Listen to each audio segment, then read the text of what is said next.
It's a Christmas story by special request from Matty. Once upon a time, close to Christmas, when all the December trees were covered in snow, and all the highways and byways made impassable by deep drifts of wet snow, and every wind was a partner to the dancing frost, and every house had rubber boots and scarves and gloves, all one over one in bundles by the door. And every fireplace had cheery flames with a ruddy warmth, and every bowl and every table overflowing with hot soup, and every bed warmed by woolen covers and hot water bottles too. And there was found the spirit of Christmas. It made the cold warm and the sad smile.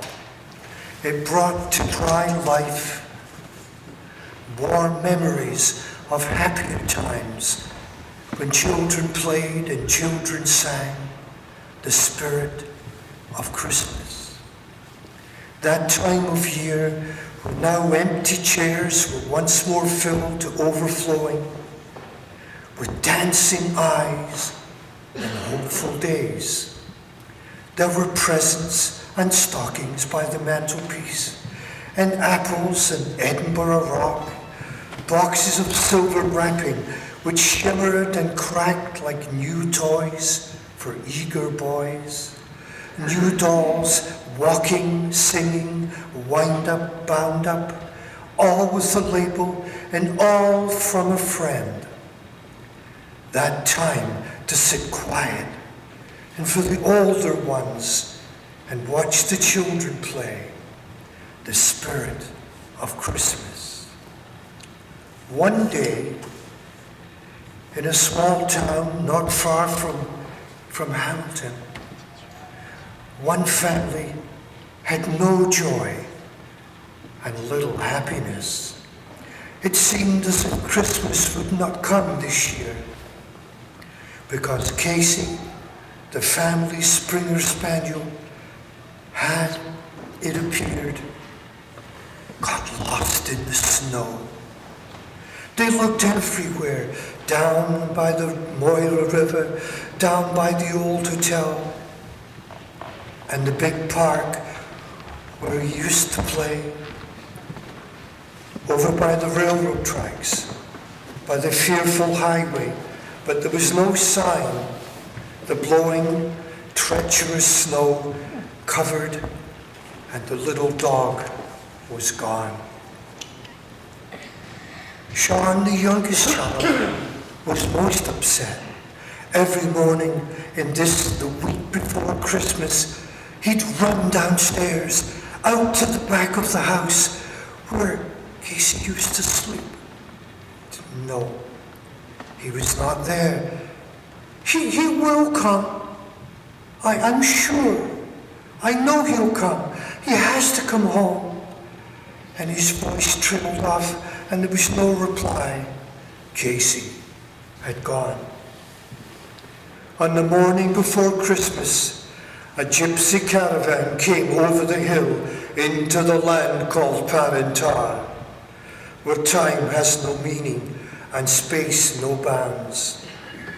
For the king had declared that all his vassals, all his subjects, all his citizens should come and be numbered, each and every one, every dog, cow, child, man and woman, to be numbered, taken down in a huge register of names.